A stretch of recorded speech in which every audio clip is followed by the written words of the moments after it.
você esperava por isso, e nós entregamos. Porque aqui, o que você precisa não é apenas uma promessa, é uma realidade. E quando o assunto é ilimitado, só mesmo há muitos para fazer acontecer. Não somos líderes apenas em inovação, somos líderes em transformar expectativas em experiências. Hoje, os melhores planos voltam com tudo, internet sem limites nos seus tarifários favoritos, por um preço que cabe no seu bolso. Prepare-se para o que vem por aí. Agora, imagine um gênio que redefiniu o som da guitarra, um ícone que quebrou todas as regras e ainda assim conquistou o mundo. Estou falando de Jimi Hendrix, o homem que virou lenda. Confesso que, por anos, o vi como um personagem de quadrinhos, aquele cara rebelde de Woodstock, envolto em mitos e excentricidades. Todos conhecem as histórias: guitarras queimadas, shows eletrizantes, uma vida de excessos que parece saída de um filme. As fotos o mostram como um ser quase sobrenatural, um misto de poeta e demônio. Mas quando mergulhei fundo em sua trajetória, descobri que por trás do rockstar havia um homem de uma resiliência incomparável. Hendrix não foi apenas um músico brilhante, ele foi um sobrevivente. Sua infância? Um campo minado de privações. Pobreza extrema, pais alcoólatras, irmãos entregues a famílias estranhas, um cenário que destruiria qualquer um. Mas ele transformou essa dor em arte. Suas canções, que à primeira vista soam como puro rock and roll, carregam camadas de sofrimento e superação. Cada nota é um grito de quem viu o inferno e decidiu pintá-lo de cores. Este é o Jimi Hendrix que poucos conhecem, um gênio sensível, um lutador incansável, um artista que, contra todas as probabilidades, dominou os palcos do mundo. E agora, prepare-se. Vamos embarcar numa jornada pela vida deste homem extraordinário, onde cada capítulo é mais surpreendente que o anterior. Uma história de dor, glória e um legado que nunca será esquecido. Tudo começa nos anos 1940, em Seattle, uma cidade que, décadas depois, seria o berço do grunge de bandas como Nirvana e Pearl Jam. Mas naquela época, Seattle era um caldeirão de desigualdades, imigrantes chineses, italianos, alemães e afro-americanos amontoados em guetos, lutando para sobreviver sob o peso da segregação racial. Em um desses bairros esquecidos, vivia a família Jeter, unida apesar da miséria. O pai, Preston, carregava caixas no porto, a mãe, Clarice, limpava casas de brancos. Mesmo sem dinheiro, eles brilhavam pela hospitalidade e pelo carinho pela filha mais nova, Lucille, uma jovem de beleza marcante, com traços que misturavam heranças africanas e indígenas. Aos 15 anos, Lucille descobre a música em um concerto local. É amor à primeira nota. Passou a frequentar shows de blues nos fins de semana, até conhecer Al Hendrix, um trabalhador de 22 anos que havia chegado de Vancouver em busca de uma vida melhor. Entre uma noite de bar e outra, os dois se apaixonam. Em fevereiro de 1942, a notícia da gravidez pegou todos de surpresa. Os Jeter, já sufocados pela pobreza, deixam claro, não há espaço para mais um. Lucille e Al não hesitam, casam-se. Mas a guerra os separa. Al é convocado para o fronte, e ela fica sozinha, grávida, sem perspectivas. Sem alternativa, Lucille larga a escola e arruma um emprego como garçonete em um bar sombrio, onde atende traficantes, cafetões e aventureiros. Esconde a barriga por meses, economizando cada centavo para o filho que está por vir. Quando o corpo já não permite disfarçar, ela é demitida. E então, em 27 de novembro de 1942, nasce Johnny Allen Hendrix, o menino que o mundo conheceria como Jimi, o maior guitarrista de todos os tempos. Sua vida seria uma montanha-russa, da miséria ao estrelato, dos palcos lotados aos mistérios de sua morte precoce, aos 27 anos. Alguns até especulam sobre um suposto envolvimento de serviços secretos. Mas isso é outra história.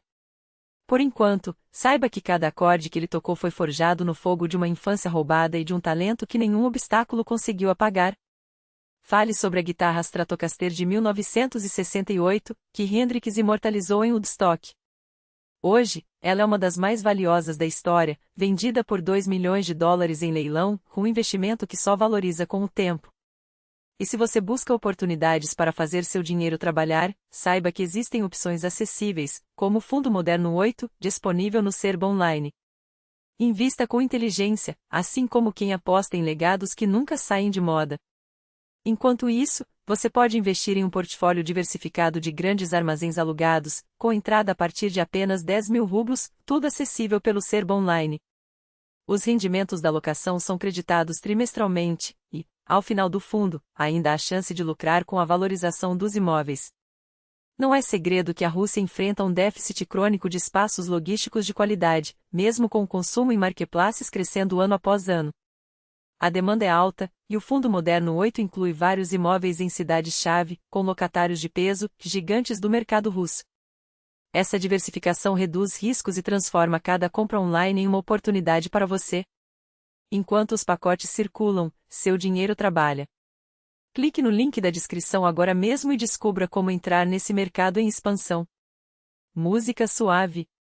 Após o nascimento do filho, Lucille sonhava com um pouco de paz, talvez os pais finalmente a apoiassem, ou a vida, de alguma forma, se acalmasse. Mas o destino tinha outros planos. Primeiro, a doença leva seu pai. Depois, a mãe, abalada pela perda, sofre um colapso e é internada em uma clínica psiquiátrica. No meio desse turbilhão de tragédias, Lucille esquece de enviar a carta ao marido, anunciando o nascimento do filho. E então, mais um golpe, um incêndio devora a casa dos Jeter, deixando-a na rua, com um recém-nascido nos braços. Sem alternativas, ela passa a vagar entre amigos, até encontrar refúgio no minúsculo apartamento da irmã mais velha, Daoris. Quando finalmente se recompõe, escreve a Al, anexando uma foto do bebê. Mas a resposta nunca chega. Ele, convencido de que Lucille o traiu, ignora a mensagem. Ela, por sua vez, interpreta o silêncio como uma confirmação: seu marido morreu na guerra. Sozinha, volta a trabalhar no bar de Jackson Street, onde se envolve com um cliente com um relacionamento que a leva, junto do filho, a Portland. Lá, os dias se transformam em uma espiral de álcool e negligência. O companheiro de Lucille, em um acesso de fúria etílica, quase a mata. Daoris, ao saber do ocorrido, a resgata às pressas, internando-a em um hospital de Seattle. O bebê, entretanto, é entregue a uma amiga da família, Mrs. Champ, que o leva para a Califórnia. Cuide dele até que a vida dele se acalme, pede a irmã. E assim, pela primeira vez, a criança conhece carinho, rotina e segurança. Mr. Champ lhe lê histórias, alimenta o direito, enche seu mundo de brinquedos. Após tanto caos, ele finalmente respira ar puro. Mas o destino, mais uma vez, interfere. Em novembro de 1945, Al Hendricks bate à porta de Mrs. Champ. Vivo. Sem guerras, sem traições, apenas um homem em busca do filho. O silêncio que se instala é cortante. Enquanto explica que nunca esteve morto, o menino é trazido à sala. Ao ouvir que terá que partir, ele entra em desespero, gritando que não quer ir. Mas a lei e a biologia estão do lado de Al. De volta a Seattle, pai e filho começam a se conhecer. Até que, semanas depois, Lucille ressurge. Seu retorno, porém, não traz alívio.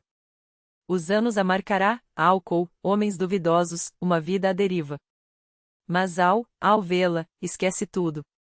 Agora vamos construir uma família de verdade, promete. Com as economias do exército, mudam-se para Vancouver, onde conhecem os pais dele. Lá, em uma semana de convivência, Al faz um pedido inesperado: mudar o nome do filho. Johnny não combina, diz. James Marshall Hendricks ou, para simplificar, Jimmy. O menino aceita com um sorriso, como se pressentisse que aquele nome carregaria história. De volta a Seattle, a realidade os esperava nua e crua, um quarto apertado, uma cama de solteiro dobrável, promessas de dias melhores. Mas os meses passam, e nada muda. A frustração corrói Al, que mergulha na bebida e embarca como marinheiro, deixando Lucille sozinha. E ela, como sempre, recai. Quando ele retorna, a traição é óbvia. As brigas, agora, são públicas, violentas, diante dos olhos de Jimmy. Com o tempo, os gritos e os tapas se tornam rotina. Aos 5 anos, o menino começa a gaguejar, alvo de zombarias na escola. Para escapar, inventa um amigo imaginário, Cessa, com quem divide segredos. Curiosamente, Kurt Cobain viveu uma infância igualmente sombria. Os gritos em casa o fizeram gaguejar, seu amigo imaginário chamava-se Boda, o mesmo a quem se despediu em sua carta de suicídio. As vidas dos dois gênios se entrelaçam em detalhes trágicos, pais ausentes, violência, a música como refúgio. Mas voltemos a Jimmy. Em maio de 1947, após uma briga alcoólica seguida de uma reconciliação apaixonada, Lucille anuncia: outro filho está a caminho. Leon nasce em janeiro de 1948, e, dessa vez, os pais se dedicam apenas a ele. Jimmy é enviado a uma escola social, onde professores o alimentam, ensinando a ler, escrever e, acima de tudo, a ser visto. Pouco depois, chega Joseph, completando a família.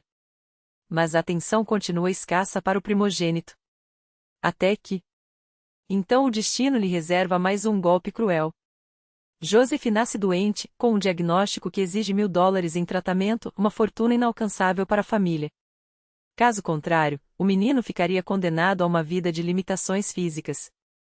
A notícia abala os Hendricks até a medula. Mas em vez de unirem forças para enfrentar a crise, Al culpa Lucille por tudo. É sua vida desregrada que deixou o garoto assim, vocifera, enquanto ela, entre lágrimas e desespero, tenta curar o filho com remédios caseiros e orações. O resultado: Jimmy, agora com 6 anos, e Leon são despachados para a casa da avó em Vancouver, como se fossem bagagem incômoda. Lá, pela primeira vez, Jimmy conhece algo parecido com normalidade. A escola não é um castigo, mas um lugar onde o chamam pelo nome. Os professores não o ignoram, os colegas não o tratam como um fantasma. Ele até se arrisca no esporte, descobre a música no rádio e, pela primeira vez, dorme sem o som de gritos ecoando pelas paredes. Leon, ao seu lado, também floresce. Os dois comem 3 vezes ao dia, brincam no quintal sem medo de serem interrompidos por uma garrafa quebrada. Por um breve momento, parece que a vida pode ser diferente. Mas a ilusão dura pouco. Al, em um de seus surtos de paternidade, decide que os filhos devem voltar. E assim, como no pesadelo recorrente, Jimmy e Leon são arrastados de volta ao inferno doméstico. Os Hendricks são o retrato vivo daqueles programas de TV que exploram o grotesco, alcoolismo, brigas que terminam em sangue, reconciliações tão passionais quanto efêmeras, e crianças que assistem a tudo, paralisadas entre o medo e a resignação. Esse ciclo se repete, ano após ano, até 1953, quando a família toma uma decisão que os marcará para sempre. Joseph, o filho doente, é entregue a outra família. Para que ele tenha uma chance, justificam, como se o abandono fosse um ato de amor. Pouco depois, Lucille, esgotada pela dor e pela culpa, pede o divórcio. O juiz determina: Jimmy e Leon ficam com Al, ela se muda para um apartamento minúsculo na periferia, onde os filhos a visitam esporadicamente. Lucille ainda faz panquecas para eles, ainda sorri, mas Jimmy nota algo estranho em seus olhos, um vazio que não estava lá antes. Quando pergunta ao pai sobre o estado da mãe, encontra-o bêbado demais para responder. Ou para se importar. Não demora para que os serviços sociais de Washington batam à porta. As visitas são tensas. Onde está a comida? Por que os meninos faltam à aula? O senhor acha que isso é um lar?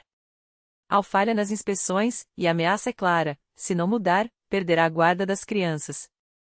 Para um homem que, apesar de todos os defeitos, ama os filhos à sua maneira brutal, a advertência é como um soco no estômago. Pela primeira vez, ele acorda. Al larga a garrafa, pega um empréstimo e compra uma casinha modesta. Na primavera, matricula Jimmy, agora com 11 anos, em uma nova escola. É lá que o garoto conhece Terry Jones, um colega de família profundamente religiosa. Os Jones o convidam para jantar, para passear, e um dia, sem aviso, o levam à igreja. O que Jimmy vê ali o deixa hipnotizado. O coro entoa hinos com uma potência que parece sacudir as paredes, os músicos tocam como se seus instrumentos fossem extensões de suas almas. Ele absorve cada nota, cada vibração, e algo dentro dele clica. Aquilo não é apenas música, é uma revelação. A partir daí, Jimmy se torna um devorador de sons. O rádio vira seu professor, Frank Sinatra, Dean Martin, e aquele tal de Elvis Presley, cuja voz rouca e movimentação de quadril estão conquistando a América. Seu programa favorito? Top 40, que ele assiste do início ao fim, como se cada canção fosse uma lição. A obsessão é tão grande que ele começa a imitar os ídolos, carregando por aí uma vassoura como se fosse uma guitarra elétrica, igualzinho a Elvis criança, que faz o mesmo em Tupelo, Mississippi. Coincidência? Talvez.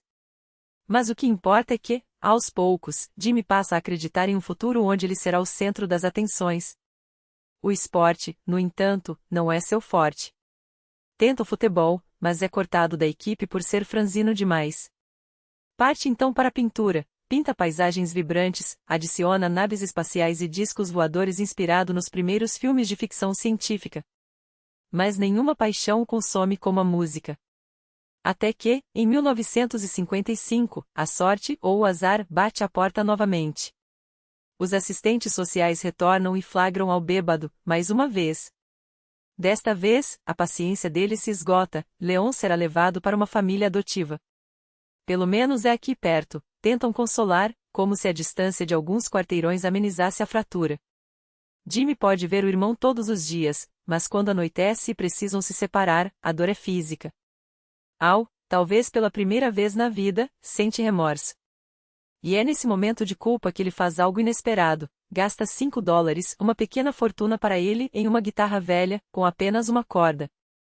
Quando Jimmy a vê, seu rosto se ilumina como se tivesse ganhado o mundo. Ele a abraça, pula, ri como se fosse a primeira vez. Aquela madeira gastura, aquele som áspero de uma única nota, é mais do que um instrumento, é uma promessa. Ele dorme com a guitarra, acorda com ela, torce a corda até quase arrebentá-la, experimentando sons, ritmos, qualquer coisa que se pareça com música. Em semanas, consegue tirar melodias de Elvis naquela corda só. E em 1957, quando o rei do rock faz um show em Seattle, Jimmy, sem um tostão, escala uma colina próxima para assistir de longe. Quando Elvis deixa o palco, ele jura a si mesmo, um dia, serei maior que ele. Al, surpreso com a determinação do filho, finalmente compra um jogo de cordas novo. Jimmy, então, se joga de cabeça no aprendizado. Devora os livros de teoria musical, implora por dicas aos vizinhos, e domina a guitarra como poucos, mas com um detalhe: ele é canhoto. Em um mundo onde tudo é feito para destros, ele vira o instrumento de cabeça para baixo, rearranja as cordas e toca com a mão esquerda. Al, porém, enxerga nisso algo sinistro. Canhoto é coisa do demônio, berra, e cada vez que pega Jimmy tocando-a ao contrário, o castiga. A solução: o garoto aprende a tocar com as duas mãos. Quando o pai está por perto, ele finge ser destro. Quando está sozinho, libera sua verdadeira essência. E é assim, entre mentiras e genialidade, que Jimi Hendrix começa a forjar seu legado. Porque um dia, o mundo inteiro ouviria aquele som que só ele conseguia tirar de uma corda solitária. O dom de tocar com ambas as mãos, que um dia se tornaria sua marca registrada nos palcos quando Hendrix, no meio de um show, jogaria a guitarra de um lado para o outro como se fosse uma extensão rebelde do seu corpo, ainda era apenas um segredo guardado a 7 chaves. Mas voltemos a 1950. Música. Em 1958, Jimi Hendrix conhece o amor pela primeira vez. Seu nome é Carmen, e de repente o mundo do garoto vira do avesso. Eles passeiam pela cidade como se o tempo não existisse, e Jimmy, claro, toca para ela em cada esquina, em cada banco de praça, como se a guitarra fosse a única língua que conseguia traduzir o que sentia. Em um desses momentos, entre acordes trêmulos, ele jura: um dia, eu serei o maior guitarrista do mundo. Mas o romance de Jimmy e Carmen nunca sai do lugar. Não por falta de sentimento, mas porque ele se envergonha da própria sombra. Suas roupas rasgadas, os bolsos vazios, a casa que cheira a pobreza, tudo isso o faz sentir-se menor do que os outros rapazes da cidade, aqueles que podiam oferecer a Carmen algo além de sonhos e canções. Por isso, nunca ousa beijá-la. Ainda assim, depois de cada encontro, volta para casa como se flutuasse, o coração tão cheio que parecia prestes a explodir. Até que, em 1958, a vida lhe dá um soco no estômago. Um dia, Davros chega à casa dos Hendrix com uma notícia que congela o sangue: Lucille está no hospital, o corpo devastado por cirrose e hepatite. Al não perde tempo, reúne os filhos e corre com eles até o leito da mãe. Quando Jimmy e Leon a veem, pálida e frágil, mal conseguindo se mover, o chão parece sumir debaixo de seus pés. Lucille os abraça, as lágrimas escorrendo sem controle, e sussurra que os ama, que não precisam se preocupar, que tudo vai ficar bem. Mas 2 semanas depois, ela se vai.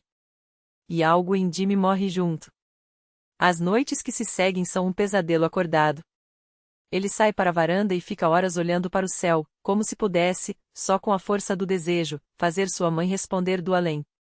Mas o silêncio é surdo. É então que Al, numa tentativa desesperada de aliviar aquela dor, compra para ele em prestações uma guitarra elétrica barata e um amplificador de segunda mão. Jimmy a recebe como um afogado recebe uma tábua de salvação. A escola? Esquecida. As notas? Um desastre. Ele termina o 9º ano com 5 reprovações, mas, por um milagre burocrático, consegue passar para o ensino médio. E é lá que decide, vai montar sua própria banda. Junta-se a Jimmy Williams, um colega de classe, e os dois começam a ensaiar covers de Dean Martin e Little Richard. Mas o projeto dura pouco. Jimmy é transferido para outra escola por causa das notas péssimas. Sozinho novamente, ele se inscreve para tocar no concerto escolar e convida Carmen para assistir. Seria sua grande chance. Mas o palco vira um ringue, sua performance é tão explosiva, tão fora dos padrões, que os professores o interrompem e mandam que ele desça. Humilhado, Jimmy volta para casa com o peso do fracasso nas costas. Carmen, tentando ser gentil, sugere: talvez você devesse tocar um pouco mais calmo. Aquelas palavras acendem uma chama de fúria em seu peito. Calmo, ele explode. Eu não quero ser como todos esses músicos que ficam parados igual a estátuas. Minha guitarra não é um enfeite, é uma porra de arma. O romântico sonhador que um dia tremia ao lado de Carmen desaparece naquela noite. A amizade entre eles se desintegra. Ela passa a andar com outros garotos, e Jimmy, sem olhar para trás, encontra consolo em Betty Jean Morgan, 2 anos mais nova, de uma família conservadora, mas que, diferentemente de Carmen, acreditava nele. Seu sucesso está perto, ela lhe diz uma vez. E, contra todas as probabilidades, ela estava certa. Música. 1960 chega como um sopro de sorte. Jimmy é convidado a integrar The Velvet Tones, uma banda que mal tinha repertório próprio e vivia de covers. Mas ele tem um trunfo: durante os solos, misturava trechos de músicas famosas em uma única performance, como se costurasse pedaços de magia no ar. O público enlouquecia. Aos poucos, o grupo ganha espaço e começa a tocar no Birdland, um clube onde Jimmy passa a faturar $2 por noite. Pouco dinheiro, mas o suficiente para sentir o gosto da independência. Mais importante, ali, ele abre shows para bandas de jazz e, pela primeira vez, faz em público o que antes era só um truque de menino joga a guitarra de um lado para o outro, como se desafiasse as leis da física. Nos bastidores, porém, acontece algo ainda mais valioso. Jimmy se aproxima dos músicos veteranos, implora por lições, e como contam os biógrafos, aprendia tudo na primeira tentativa. Não precisava de repetições. Não precisava de explicações. Bastava ouvir uma vez, pegar a guitarra e reproduzir com uma precisão que deixava até os mais céticos de queixo caído. Os boatos sobre aquele garoto que toca como se tivesse nascido com a guitarra nas mãos começam a se espalhar por Seattle. E em 6 meses, o convite chega: The Rockin' Kings, uma banda mais profissional, quer Jimmy em seus ranks. Em 2 meses, ele se torna uma estrela local. E no outono de 1960, o grupo é chamado para tocar no Spanish Castle, o clube mais badalado da cidade. Lá, a competição era feroz, cada banda tentava inovar, e os músicos dividiam truques como se fossem segredos de guerra. Até que, em um daqueles dias, alguém estraga os amplificadores de propósito. O resultado?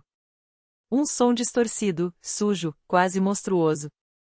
Os músicos começam a brincar com aquilo, transformando o acidente em uma batalha. Quem conseguia o distortir mais brutal? Jimmy entra na disputa, mas sempre perde para um guitarrista dos Fabulous Wailers. Porém, em vez de desanimar, ele volta para casa e aperfeiçoa sua própria versão daquele som, algo que, anos depois, revolucionaria a música para sempre. Com The Rockin' Kings, ele sai em turnê como vocalista de apoio. 20 shows, suor, aplausos, e 0 dinheiro no bolso. Tudo que ganhavam ia para a estrada, para a gasolina, para a próxima cidade. A frustração corrói Jimmy por dentro. Ele sabe que precisa de duas coisas: uma banda que vale a pena, que lhe dê não só visibilidade, mas também um trocado no final do mês e um futuro ao lado de Betty Jean. Quando pede a mão dela em casamento, porém, os pais da garota o olham com desdém.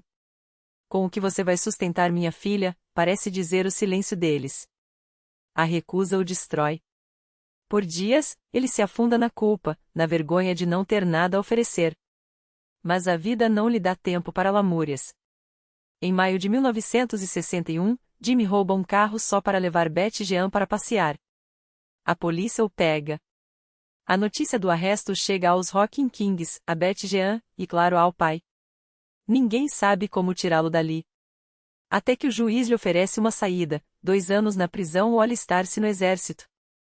A escolha é óbvia. Jimmy escolhe a segunda opção.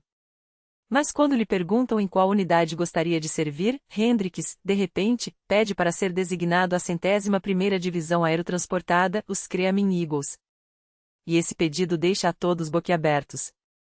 Não era qualquer unidade, os Screaming Eagles eram a elite do exército americano, os mesmos que desceram nas praias da Normandia e libertaram França e Bélgica.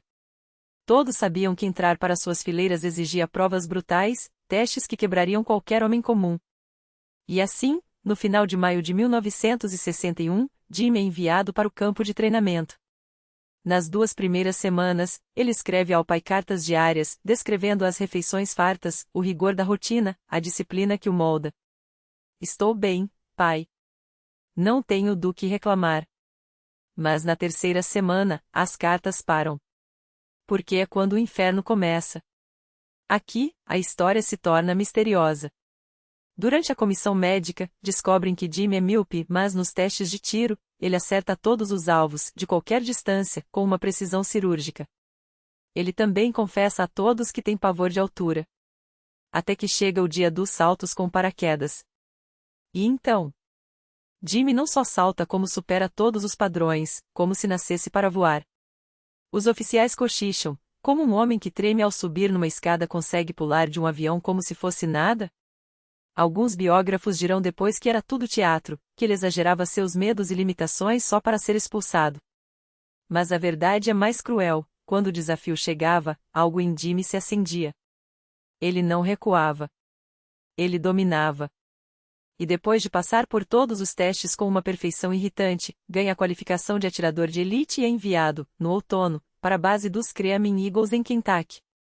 É lá que o verdadeiro pesadelo começa. Todos os dias, os soldados são esmagados sob um regime de tortura disfarçada de treinamento. Jimmy corre 20 km sob chuva torrencial, rasteja na lama sob arame farpado, escala estruturas altas e atira até os dedos sangrarem. O corpo dói. A mente se esgota. Ele para de escrever para qualquer um. A única fuga é a música. Num canto do quartel, há um clube do exército com instrumentos abandonados. Jimmy pega uma guitarra. E quando seus dedos tocam as cordas, o mundo para. Os soldados se aglomeram para ouvi-lo.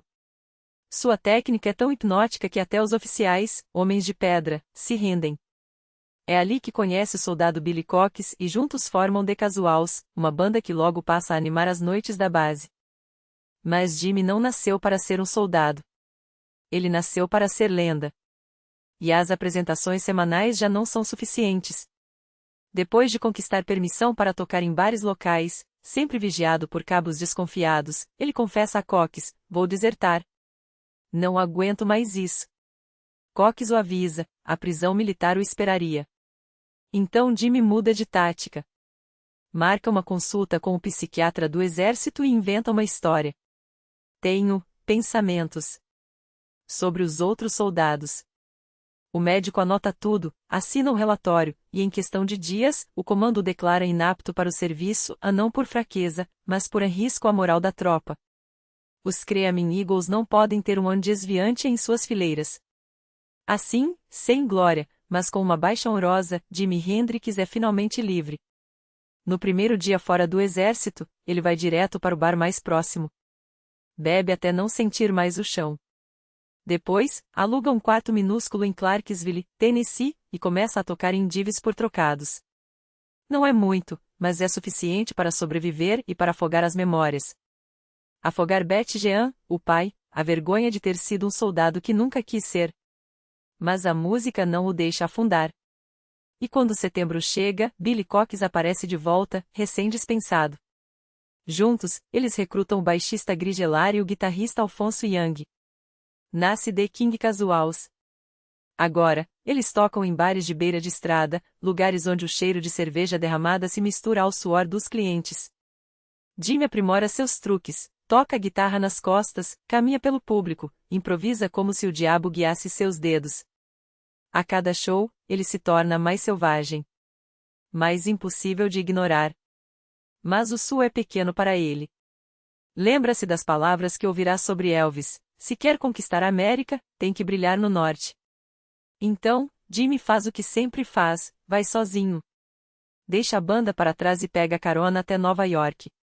Você tem que ser um pouco louco para seguir em frente, dirá mais tarde. A loucura é a estrada para o céu. Chegando à cidade que nunca dorme, ele descobre que o inferno também não dorme. As primeiras noites são passadas em abrigos ou porões fedidos. Para sobreviver, se infiltra em estúdios como músico de sessão. Grava sob nomes falsos, toca em álbum de outros, em trilhas de filmes que ninguém lembrará. Trabalha tanto que deixa de dormir. As anfetaminas se tornam suas aliadas, único jeito de manter os olhos abertos e os dedos ágeis. Há quem diga que, entre 1962 e 1965, não houve um disco gravado em Nova York sem a sombra de Jimi Hendrix, mesmo que seu nome nunca aparecesse nos créditos. Ele era um fantasma, um gênio sem rosto, pago para fazer outros brilharem. Mas os estúdios não são suficientes. Ele também se junta a bandas de passagem, viaja por estados inteiros, só para ser expulsado depois de algumas apresentações. Ele rouba o show, reclamam. Ninguém olha para mais ninguém quando ele está no palco. Até que, numa noite em Atlanta, o destino o joga nos braços de Little Richard. O rei do rock and roll ouve tocar e, sem hesitar, o recruta para The Upsetters. Em uma semana, Jimmy já está em turnê, já está na televisão, já está sendo visto. Sua guitarra grita, seu corpo se contorce, e pela primeira vez, o mundo começa a perceber, aquele homem não é apenas um músico. É um furacão. O palco se torna pequeno para ele. Onde quer que The Upsetters se apresentem, os olhos se descolam de Little Richard como se puxados por um imã. O rei do rock and roll, acostumado a ser o centro absoluto das atenções, começa a sentir o gosto amargo da inveja. Esse garoto está me roubando a cena, rosna entre os dentes, enquanto o público delira com os solos incendiários de Jimmy. As multas por excesso de carisma se acumulam, afinal, um músico de apoio não deveria ofuscar a estrela principal. Mas Jimmy não foi feito para ficar na sombra. Cada nota que toca é um grito de rebeldia, cada movimento no palco, uma declaração de guerra à mediocridade. Até que, numa explosão de orgulho ferido, Little Richard o expulsa da banda. Você quer ser o show? Então vá em frente, mas sem mim. Os meses seguintes são uma montanha-russa de frustração e esperança. Jimmy se arrasta por turnês com The Skirs e Joy Dane de The Starlighers, grupos que mal pagam as contas, quanto mais os sonhos. As noites se confundem com dias em estúdios de gravação, onde ele trabalha como músico de sessão, ganhando migalhas enquanto seu talento clama por um palco maior. A fome aperta. A humilhação de roubar comida em mercadinhos para não morrer de inanição corrói sua dignidade. É nesse abismo que duas coisas acontecem, duas faíscas que, sem saber, estão prestes a incendiar o mundo. A primeira é uma mulher.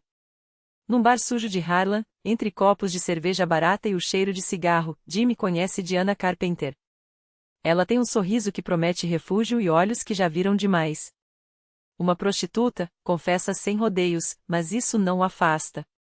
Pelo contrário, ele jura que um dia será rico, que vão viver uma vida de excessos e glória, longe da podridão daquele quartinho alugado onde o teto vaza e as paredes ouvem demais. Eles se mudam juntos, mas a realidade é cruel. Enquanto Jimmy passa noites gravando para outros, Diana recebe clientes na mesma cama onde deveriam descansar. Quando ela engravida, a dúvida é um punhal, o filho é dele. Jimmy insiste para que ela pare com a vida nas ruas, promete que vão conseguir. Por um tempo, ela tenta. Mas a miséria não perdoa. A fome os força de volta ao inferno, e quando Jimmy descobre que Diana voltou a se vender, algo dentro dele se quebra. O homem que um dia jurou protegê-la levanta a mão contra ela. Depois, sai porta fora, deixando para trás um amor ferido e uma criança que talvez nunca conheça. Mas o destino não terminou com ele. A segunda faísca vem de um palco minúsculo no Broadway, onde Desquires se apresentam para uma plateia de meia dúzia de almas. Jimmy, mais uma vez, transforma sua guitarra em uma extensão do corpo, arrancando notas que fazem o ar vibrar. Entre os poucos que aplaudem está uma jovem de beleza hipnótica, Linda Keith, namorada de Keith Richards, dos Rolling Stones. Ela se aproxima após o show, os olhos brilhando. Você é o segundo homem que vi tocar assim, diz, como se revelasse um segredo. O primeiro foi meu namorado. Jimmy ri, desafiador. Então ele deve ser bom. Você é melhor, responde ela, sem pestanejar. Naquela mesma noite, Linda o leva para seu apartamento. Eles passam horas ouvindo Bob Dylan, falando de música, de sonhos, de um futuro que parece tão distante quanto as estrelas. Ao amanhecer, ela olha para ele com uma convicção que ninguém jamais teve: você vai ser enorme, Jimmy. Mas não vai acontecer se continuar se escondendo atrás de bandas medíocres. Monte a sua. Seja donos do seu próprio som. As palavras ecoam como um chamado. Jimmy não precisa de mais nada. Ele inventa um novo nome, Jimmy James, recruta músicos, batiza o grupo de Jimmy James and the Blue Flames e, com a ajuda dos contatos de Linda, consegue uma residência no Café Va, um dos pontos quentes da cena nova-iorquina. É ali, entre paredes sujas de fumaça e copos quebrados, que o futuro começa a se desenhar. Linda arrasta para os shows todo mundo que conhece, produtores, jornalistas, estrelas do rock. Uma noite, Mick Jagger e Keith Richards aparecem, boquiabertos. Mas o momento que muda tudo chega quando Chas Chandler, ex-baixista dos The Animals, cruza a porta do clube. Ele já não quer ser músico, quer ser o homem que faz músicos. E quando vê Jimmy no palco, sabe que encontrou sua próxima obsessão. Chandler não perde tempo. Você é incrível, diz, direto. Mas aqui não é o lugar para você. Jimmy franze a testa. Onde, então? A resposta é um soco no estômago, Londres. A América está saturada. Lá, você vai ser apenas mais um. Na Inglaterra, você vai ser uma revolução. Em setembro de 1966, com uma mala cheia de sonhos e uma guitarra no ombro, Jimmy embarca num voo para um continente que nem sabe que está prestes a ser conquistado. Londres o recebe com chuva e indiferença. Chandler arruma um quartinho miserável para ele, enquanto negocia shows em pubs escuros onde ninguém o conhece. Mas Jimmy não se importa. Toda noite, ele sobe em palcos minúsculos e toca como se fosse o último concerto da sua vida. Em 2 semanas, os jornais britânicos começam a murmurar seu nome. O boca a boca se espalha. Tem um americano louco que toca guitarra com os dentes, queima um instrumento no palco e faz o amplificador chorar. Justamente quando as coisas começam a engatar, o sistema joga um balde de água fria. Jimmy não tem visto de trabalho. A qualquer momento, podem deportá-lo, enterrando seus sonhos antes mesmo de nascerem. Chandler entra em pânico. É então que ele recorre a um homem cujo nome soa como uma lenda sussurrada nos bastidores, Michael Jeffery. E aqui, meus amigos, a história fica interessante. Chandler não perde tempo. Envia Noel Redding para tocar baixo com Hendrix, e após a primeira jam session, Jimmy o aprova na hora. Para a bateria, recrutam Mitch Mitchell, um baterista com swing de jazz e energia de rock. O trio ganha um nome que soa como uma promessa, ou uma ameaça de Jimi Hendrix Experience. E então, como se estivessem assinando um pacto com o diabo do rock, Chas Chandler e Michael Jeffery oferecem aos rapazes um contrato que parece mais uma piada cruel do destino: 2,5% de royalties sobre as vendas futuras e 15 libras por semana para despesas. É quase um salário de fome. Mas Hendrix não liga. Ele pega a sua primeira grana e corre direto para uma loja vintage em Carnaby Street, onde compra calças de veludo psicodélico, um chapéu gigante e um casaco militar que, dizem as más línguas, pertenceu a algum soldado da Guerra da Crimeia.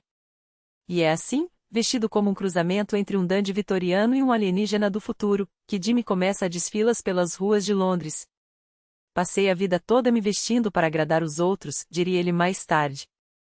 Agora visto que me faz feliz, e se isso assustar alguém, melhor ainda.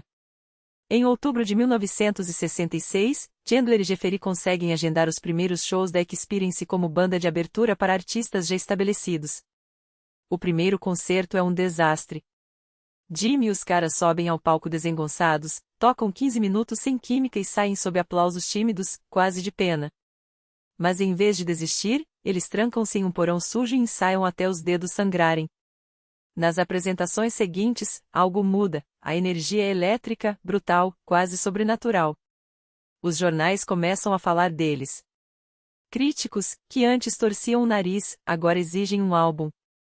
Primeiro, lançam um compacto duplo, de um lado, um cover ousado de Hey Joe, em que Jimmy transforma em um blues assassino, do outro, Stone Free, uma canção que ele escreveu como se estivesse prevendo o futuro do rock. As rádios pegam as duas faixas e não soltam mais. Chandler, sentindo o cheiro do sucesso, manda a banda para 4 shows no Big Apple, um clube em Munique. E é lá que acontece o momento que mudaria tudo. No meio do primeiro show, a guitarra de Hendrix quebra. Frustrado, ele a esmaga contra a parede com um grito de fúria. Noel e Mitch ficam paralisados, sem saber se devem rir ou chorar. Mas então, o público explode. A plateia acha que foi um golpe de teatro genial, parte do espetáculo. Jimmy percebe o delírio e, na hora, decide que quebrar guitarra será sua marca registrada. Mais tarde, ele vai além, queima-as no palco, como um xamã invocando demônios do rock. Mas isso é história para outro capítulo. Voltemos ao álbum de estreia. Gravá-lo é uma odisseia. Entre turnês exaustivas e noites sem dormir, o tempo no estúdio é roubado em migalhas. Mesmo assim, Jimmy compõe dezenas de músicas, e entre elas nasce o Purple Oasis, uma canção que não parece ter sido escrita por um humano. Há 2 versões sobre sua origem, uma diz que Jimmy sonhou com a música e acordou correndo para anotar os acordes. Outra, que ele leu A Night of Light, um conto de ficção científica, e transformou a história em som. Quando toca a demo para os produtores, eles ficam de queixo caído. A faixa é lançada como single e, no primeiro dia, estoura em 3º lugar nas paradas britânicas, atrás apenas dos Beatles. Aqui, uma pausa necessária. Porque a Purple Oasis não é só uma música. É um Big Bang. Se você nunca ouviu, pare tudo e procure agora. Não importa onde, YouTube, Spotify, um vinil empoeirado no fundo de uma loja. O primeiro impacto será sempre o mesmo. Como diabos isso foi gravado em 1967? Porque a Purple Oasis não envelhece. Soa como se tivesse sido composta ontem. E eu vou te dizer por quê, ela inventou o futuro. Os Beatles redefiniram a música pop. Os Stones, o rock cru. Bowie, o glam. Mas a Purple Oasis criou um estilo inteiro. Faça o teste, ouça Are You Gonna Go My Way do Lenny Kravitz. É a Purple Oasis disfarçada. Prince idolatrava Hendrix, vestia-se como ele, movia-se como ele, roubava seus riffs. Até a distorção da guitarra, aquele som que parece um trator cuspindo fogo, foi Jimmy quem inventou acidentalmente. Ele deixava o amplificador no volume máximo até os alto-falantes chorarem. Hoje, isso parece óbvio. Na época, foi uma revolução. Em abril de 1967, depois de meses de gravações fragmentadas, o álbum Are You Experienced finalmente fica pronto. Quando chega às lojas em maio, acontece o impossível, esgota em uma semana e fica atrás apenas dos Beatles nas paradas. Da noite para o dia, Jimi Hendrix vira o homem mais perigoso da Inglaterra. As festas da alta sociedade londrina o adotam. Ele se mistura a modelos, artistas e toda sorte de substâncias proibidas, mas isso, claro, é só o começo. E enquanto a fama o consome, Hendrix já está planejando o próximo golpe, o segundo álbum, Axis, Bold as Love. Desta vez, ele quer ir mais fundo. Mais psicodélico. Mais pessoal. Entre as 13 faixas, uma se destaca como uma faca no peito, Castles Made of Sand. Não é só uma música, é uma confissão. Jimmy descreve, em versos cortantes, o casamento destruído de seus pais, o alcoolismo, as brigas, os sonhos que viraram pó. Você era meu orgulho e alegria, mas agora é só vergonha, grita a mãe na letra. O que aconteceu com nosso amor? Responde o pai, perdido. E então Jimmy canta sobre castelos de areia levados pelo mar, metáfora cruel para a família que nunca teve. No final, a mãe espera um barco com asas douradas para levá-la embora. Quando ele chega, ela sorri pela primeira vez. A canção é tão poderosa que paralisa quem a ouve. E quando Axis é lançado, em dezembro de 1967, o mundo já não é mais o mesmo. Hendrix não é só uma estrela, é um fenômeno. E agora, com 2 álbuns aclamados, ele mira seu maior desafio: conquistar a América. O país que o expulsou como um ninguém. Seu retorno começa no Festival de Monterey, em junho de 1968. O público americano, no início, o recebe com frieza. Até que Jimmy desata o inferno. Ele se contorce no palco como se estivesse possuído, a guitarra uiva como um animal ferido. E então, ele a incendeia. As chamas sobem, a multidão grita, e quando ele sai de cena, todos sabem, acabaram de assistir à coroação de um rei. No dia seguinte, os jornais não falam de outra coisa: Jimi Hendrix não é um músico. É um deus do rock. E pela primeira vez, a América entende o que perdeu quando o deportou. Mas agora, ele voltou. E nada seria como antes. O ano de 1968 não era apenas o ano de Jimi Hendrix, era o ano de Jimi Hendrix. As manchetes explodiam com seu nome, as rádios não paravam de tocar seus riffs, e os ingressos para seus shows esgotavam em questão de horas, como se o próprio diabo estivesse organizando a fila. A estratégia de Schachtender primeiro conquistar a Inglaterra, depois invadir a América como um furacão funcionou de maneira tão brilhante que beirava o absurdo. Porque, vejam só, Hendrix era americano. Nasceu em Seattle, cresceu ouvindo blues nos becos escuros, sonhou com palcos enquanto varria chãos de hotéis. Mas sua própria terra o ignorou até que ele voltou corado de glória, como um general vitorioso de uma guerra que ninguém sabia que estava acontecendo. Só então a América abriu os olhos. Só então eles viram. E o que fizeram quando viram? Correram. Em 1968, Hendrix e o Experience arrasaram 126 shows nos Estados Unidos, cada um deles um ritual de fogo, cada um deles lotado até a última fileira. Cada noite era uma batalha, cada guitarra, uma espada. Mas a fama não era apenas um troféu, era um veneno. Hendrix bebia como se quisesse afogar algo dentro de si, consumia substâncias como se fossem oxigênio, e destruía quartos de hotel como se as paredes fossem suas inimigas. Multas? Risadas. Para ele, eram migalhas deixadas para os mortais. Quando perguntavam por que aquele furor, por que aquela inquietação, ele respondia com um sorriso torto: tenho medo do próximo show. É em Seattle. Seattle. Sua cidade natal. O lugar onde tudo começou e onde, por anos, nada havia dado certo. Quando o avião pousa, o primeiro rosto que ele vê entre a multidão é o de Al Hendrix, seu pai.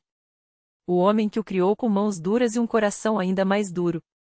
O homem que ele não via desde que fugiu para o exército, desde que trocou a disciplina militar pela anarquia do rock. Eles se abraçam longo demais, como se tentassem compensar uma década de silêncio em poucos segundos. Kelly dia, Hendrix não toca em nada. Nenhuma gota, nenhum comprimido. Só conversa.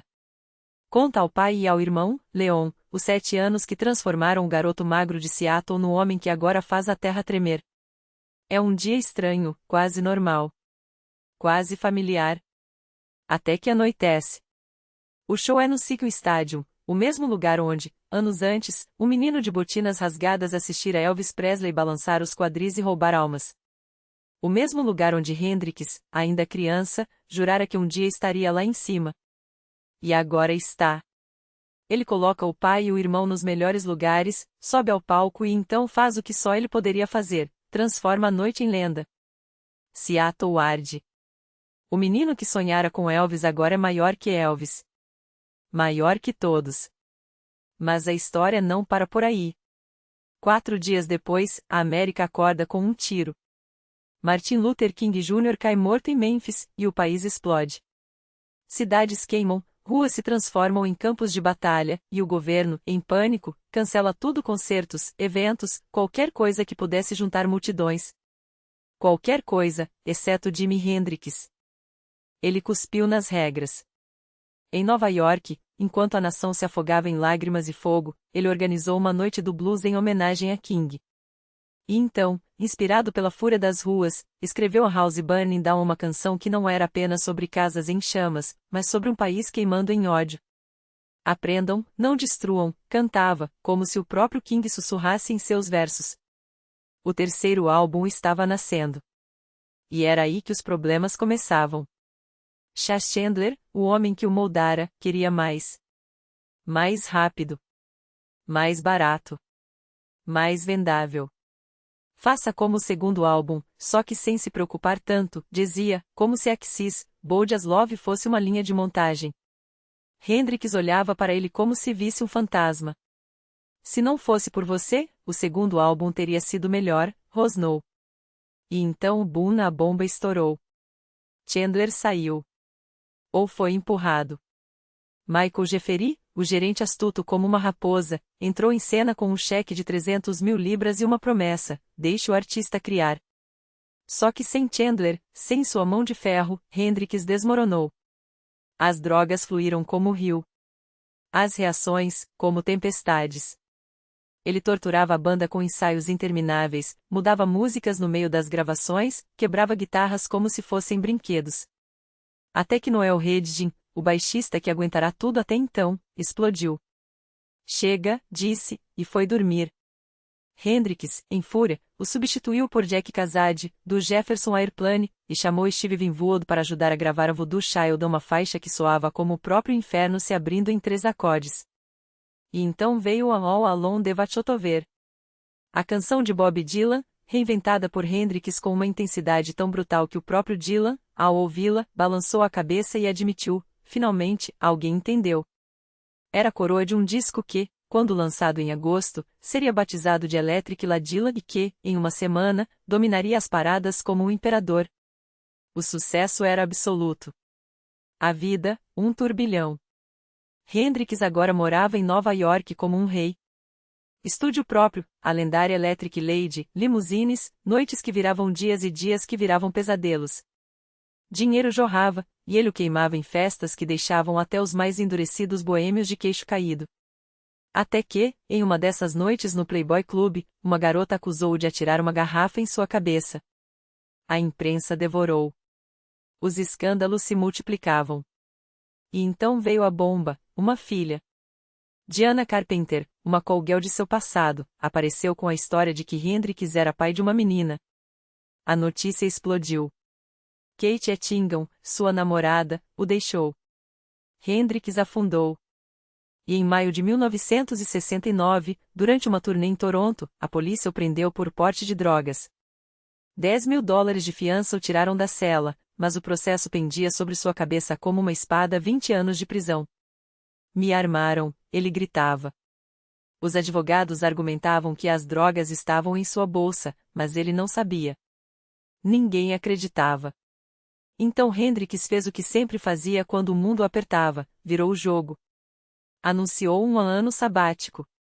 Disse que queria uma nova banda. Noel Redding, cansado, saiu de vez. No lugar, entrou Billy Cox, seu irmão de armas dos tempos do exército. E então, como se precisasse escapar de tudo, Hendrix voou para Marrocos. Lá, entre as dunas e o sol escaldante, algo mudou. Porque era em Marrocos que ele encontraria ela. No coração das areias marroquinas, onde o vento sussurra segredos antigos, Hendrix encontrou uma velha adivinha.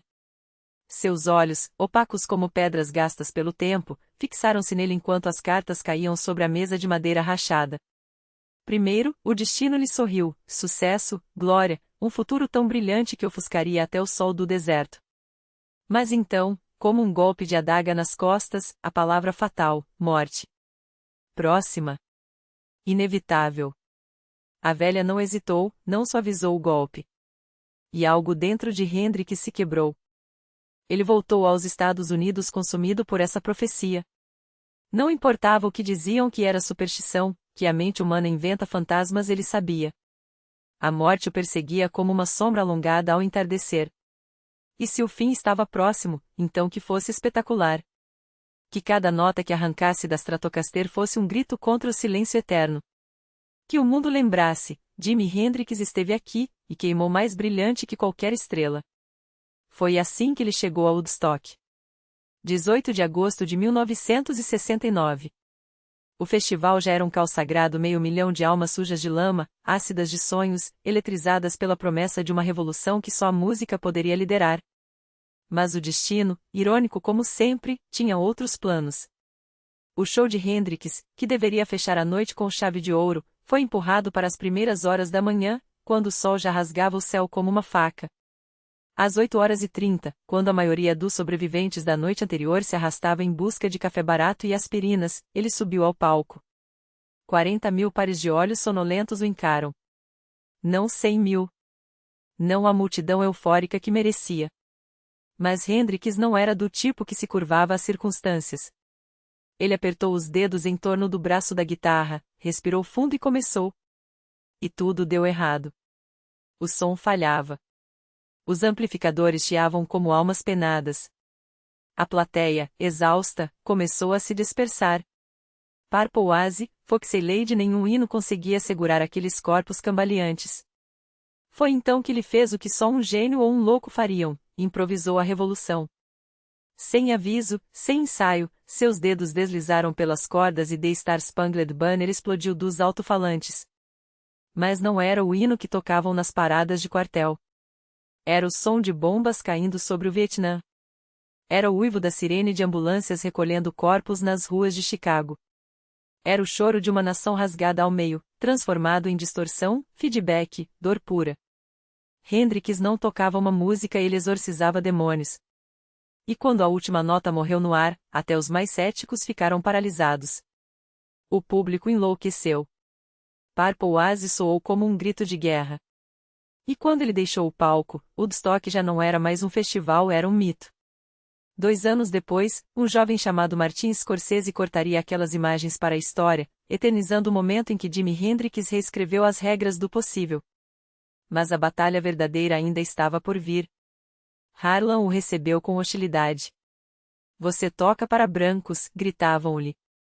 Garrafas voavam em sua direção como mísseis de ódio. Hendrix não recuou. Em vez disso, respondeu com um solo de blues tão profundo que fez o chão tremer. Quando a última nota se dissipou, até seus acusadores aplaudiram não como um ídolo distante, mas como um deles.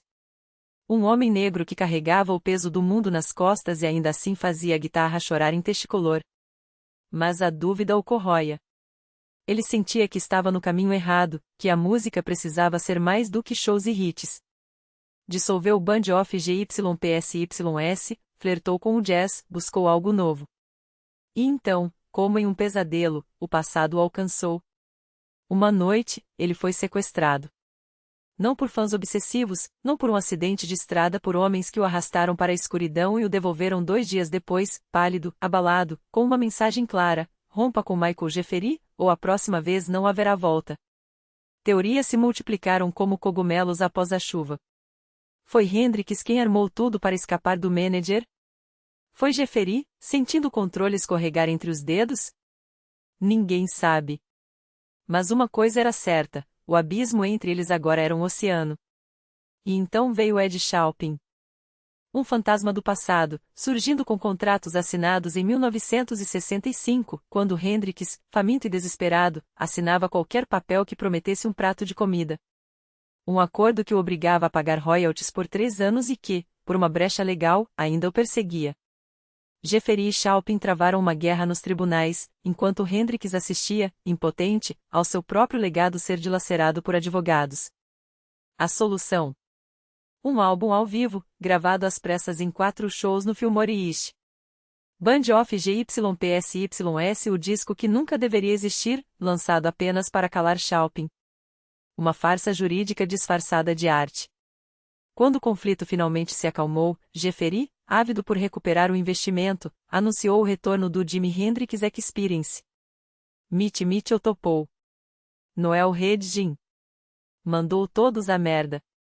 Billy Cox ocupou seu lugar, e a turnê começou. Nas 2 primeiras semanas, Hendrix queimou o palco como sempre. Mas então a sombra voltou. A profecia marroquina sussurrava em seus ouvidos. Ele mergulhou na Bíblia como um afogado buscando ar, procurando respostas onde só havia mais perguntas. E enquanto o mundo aplaudia, Jimi Hendrix já estava se preparando para o último ato. E então, entre um riff e outro, Jimi começou a pregar. Não mais com a guitarra, mas com palavras que soavam como profecias distorcidas por um amplificador Marshall.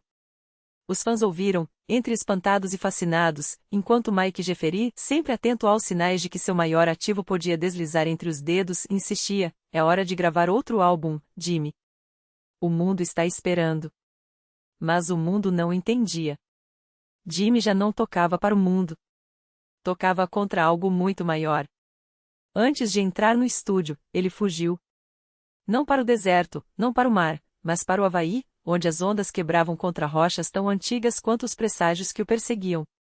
Lá, sob o sol implacável e o olho atento das câmeras de Chunky Vane, ele se deixou filmar em Rainbow Bridge, um documentário que deveria capturar a essência do homem, mas só registrou sua sombra.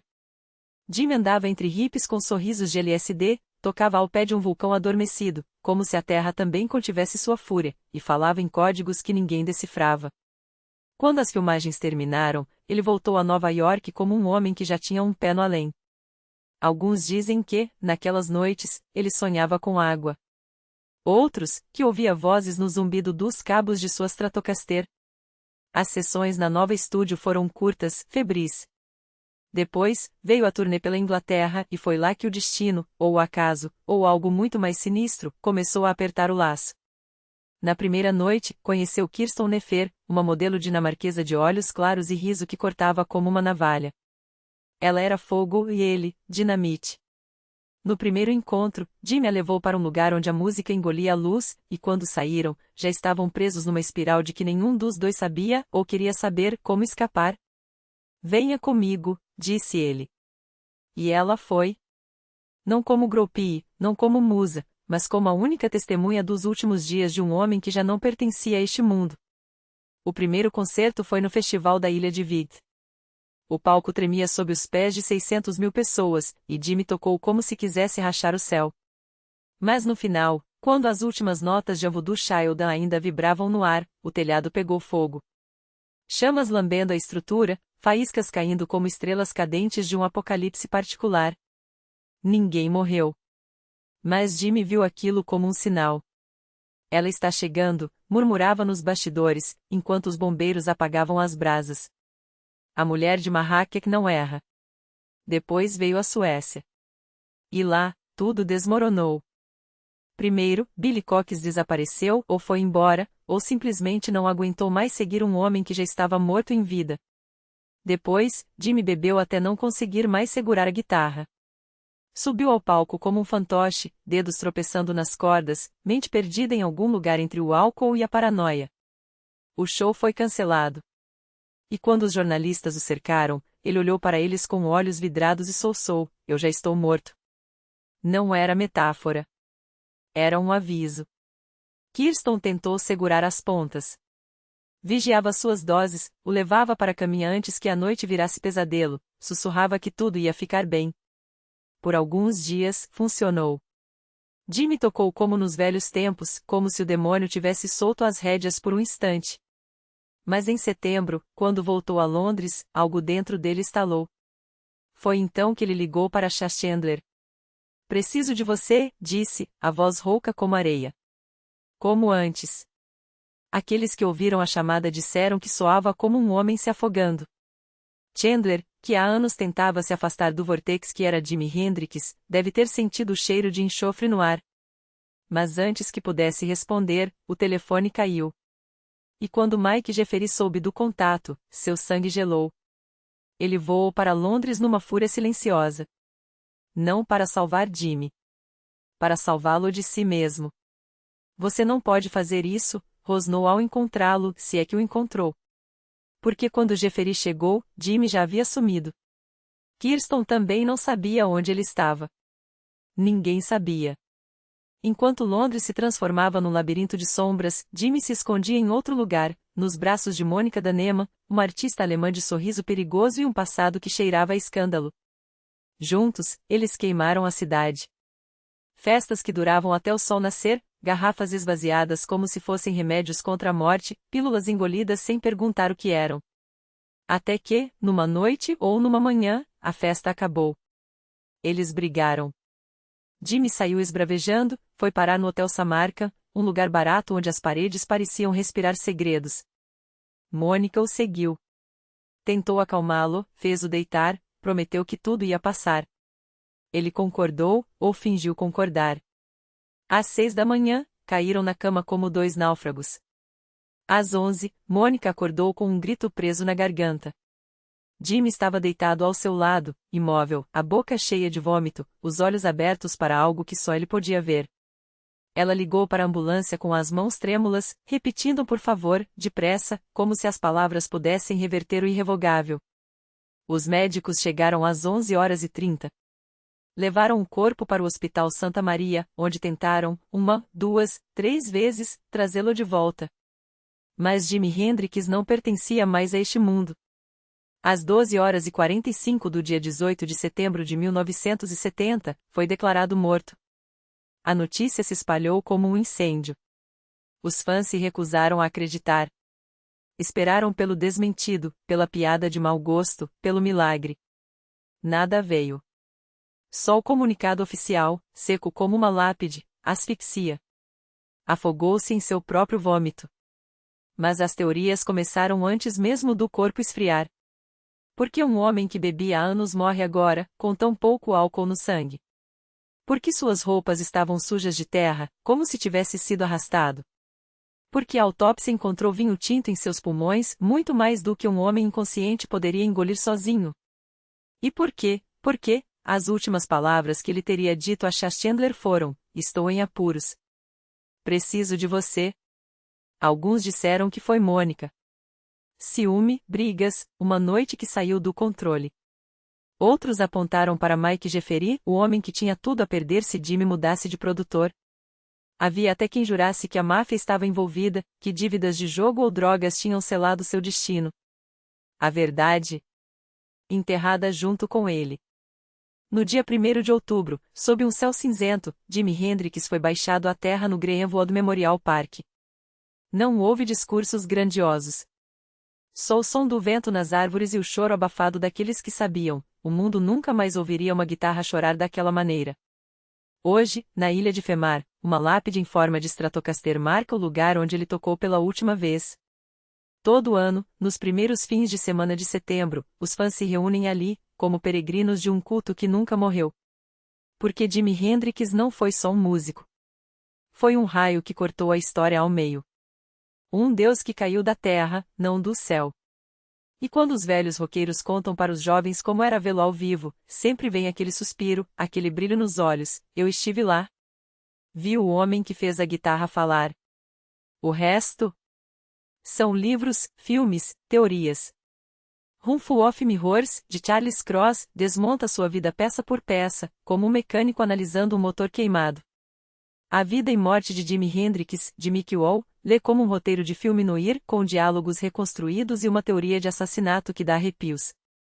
E se você quiser ver o homem por trás do mito, assista Jimi Hendrix, The Unfinished Story, An 2004, onde as imagens de arquivo falam mais alto que qualquer narrativa.